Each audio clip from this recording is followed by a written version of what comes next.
Aslında bizim Müslüman düşünce fıkratımızda şöyle bir şey vardır. Birlik ve beraberliğimizin zayıfiyatından dolayı öncelikle memleketimiz Diyarbakır olmak üzere İslami bir Allahu Teala'nın mesela Mescid-i Aksa olsun, İsrail'in, Yahudi, Hristiyanların bizim Müslüman ülkelerde yapmış olduğu bu zalim vahşi bir katliamların karşısında biz Müslüman olarak mesela Allah-u Teala ayet-i kerimede buyuruyor, bir Müslümanın bir Yahudi tarafından eğer bir zulüme uğruyorsa, bir Müslümanın karşısında eğer o da bir süsüz o zalime karşı sessiz kalıyorsa onun yapmış olduğu bütün zalimlik vahşetine o Müslümanlık o Yahudinin şeyine de ortak olmuş olur. Çünkü bizim gündemimizde bir Müslümanı mesela Osmanlı tarihinde bir Kurşunlu camimiz vardı mesela yakıldı. Yani bir Müslümanı da mesela çıkmadı. LGBT'li mesela oğlancıların bizim bu sahabe-i kiramın şehrinde yapıldı. Toplamaya çalıştılar. Bizim bunların amaçları her ülkede, her bir memlekette Müslümanlara saldırı bir olay yaşanıyor. Ama valla ki bizim bütün camiatlara sesleniyorum. Eğer biz bütün camiatlara itisap olduğumuz halde bizim bu ayrı cemaat, şu ayrı cemaat dediğimiz zaman zaten hep böyle tür düşüncelerden başımıza geldi bu olaylar. Çünkü Budistler, Yahudiler, Hristiyanlar hepsi birleştiği halde maalesef bugün ülkemizde yaşadığımız Müslüman ülkelere baktığımız zaman hiçbir Müslüman birleşmedi. Çünkü niye? Bir Müslüman kendi Müslüman kardeşinin ayıbını araştırmaya çalışıyor. Ya kardeşim biz bu ayıplarımızı bırakalım da bu Siyonist, Yahudi, Hristiyanlara karşı birlik ve beraberlik mücadele yapmamız için çalışmamız lazım. Bugün eğer biz hakikaten iman etmiş olsaydık, biz bir mümin olarak bir çember, bir kilit halka içinde olmuş olsaydık, bugün yapmış olduğu bu katliama karşı bu Müslüman liderlerimizi astıkları zaman bizim her an bütün insanlarımızın ayaklanması lazım ki bu Yahudi, Siyonist, Hristiyanların karşısında bizim onlara karşımız tavırlarımız daha da şiddetli olacaktı ki onlar zaten bizim tükürüklerimiz de biz onları boğarız. Ama vela ki Müslümanların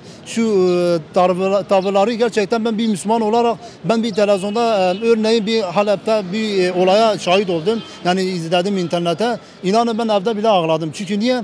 Ben eğer bugün benim bir çoluk çocuğum varsa evimde rahat ve huzur şekilde yatıyor, kalkıyorsa, yiyip içiyorsamsa ben imanımda şüphe etmem lazım ha. Çünkü imanımda şüphe etmem lazım ki eğer zerre umuzka kadar kalbimden eğer bir merhamette acısından eğer acısını paylaşamıyorsa benden bir şüphe olması lazım. Yani biz bir Müslüman olarak yani gerçekten ben bunu her zaman söylüyorum. Hani ben farklı cemaate bağlıyım, yok şu farklı cemaate bağlıyor. Yani biz Kur'an'da diyor hepiniz müminsiniz. Kim din namaz kılıyorsa din kardeşimse, Müslümansa o benim din kardeşimdir. Yani bizim şu konularda ülke Müslüman olarak ayaklanmamız lazım. Bu tür olaylara karşı şiddetli ve tepkilerimizi dile getirmemiz lazım. Yani biz bir Müslüman olarak diyoruz geçinmememiz lazım. Yani zalime karşı eğer Allah-u Teala bu canı vermişse biz Allah-u Teala'nın yolunda vermemiz lazım. Çünkü yani nice sahabeler, nice Allah dostları, nice alimlerimiz bu yolda bedenleriyle, yürekleriyle, her şeyle, canlarıyla, mal ve mülkleriyle Allah yolunda savaşırlar. Bizim de onların yolunda savaşmamız lazım. Çünkü alimlerimiz yani ayaklandığı zaman, fetva verdiği zaman bizim gibi gençler hazır olması lazım yani. Yani ben Allah'tan bunu umut diliyorum yani. Ben bu konu hakkında bunu söylemek istiyorum. Benim yaşım 34. Ben bu yaşıma geldim. Ben daha dünyada bir tane Hristiyanın, keşişin, papazın idam edildiğini, infaz edildiğini, öldürüldüğünü ben daha duymadım. Nedense ne oluyorsa hep bizim Müslüman alimlere oluyor. Ve buna dünya sessiz kalıyor. Dünya zaten sessiz kalması normal ama bizim bu Müslümanlar niye sessiz kalıyor buna? Ben buradan bu Müslümanlara sesleniyorum. Bu Müslümanların artık sessiz kalmaması lazım. Biz sustukça bunların böyle üstümüze gelmeleri devam edecektir. Beterin beteri vardır. Müslümanlar artık bilinçlenmelidir. Birlik beraberlik olmalıdır. Ayağını yere vurmalıdır. Müslüman kişi kesinlikle korkmayacaktır. Müslüman insan ölümden korkmayacaktır. Biz korktuğumuz için biz bu hala düşmüşüz. Bu Müslümanların içine bu fitne fesatlığı attılar. Şu an Suriye komşumuzdur. Her gün katiller oluyor. Filistin komşumuzdur. İsrail'in yapmış olduğu katil. Yani artık söylenecek kadar değil yani. Bu kadar çocuk bile biliyor İsrail'in Müslümanları yapmış olduğu katili. Bir tane Hrant Dink öldürüldü. Ermenidir. 15-17 senedir hala Hrant Dink diyorlar, Hrant Dink diyorlar. Bir tane Ermeni. Evet. 10-15 yıldır bu kadar Müslüman katlediliyor, bu kadar Müslüman şehit ediliyor. Niye? Kimse bunlara bir şey demiyor. Hrant Dink öldürülmüş, Hrant Dink, Hrant Dink, Hrant Dink nedir? Bir Ermenidir. Ama Müslüman baka buyurun. Bangladeş'te alimimizdir, Müslümandır, katledildi. Hadi bunu da şey etsinler, bunun için de sokağa dökülsünler. Medya bunun için de baskı kursun. Niye? Bir Hristiyan öldürdüğü zaman, bir Yahudi öldürdüğü zaman dünya ayağa kalkıyor. Ama her gün Müslümanlar katlediliyor, kimse ses etmiyor. Yani ben bu konuda Müslümanlara bunu diyorum, artık bu Müslümanlar bilinçlenmelidir.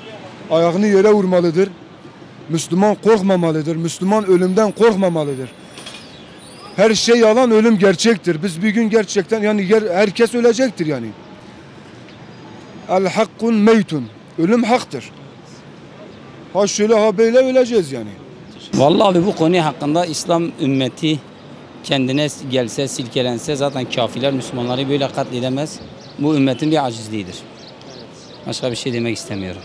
Oradaki duygu ve düşünceyi hani ben böyle açıklayayım, ancak yaşamak hani şey olur. Yaşamakla duygu ve düşünceleri anlatmak gerekiyor.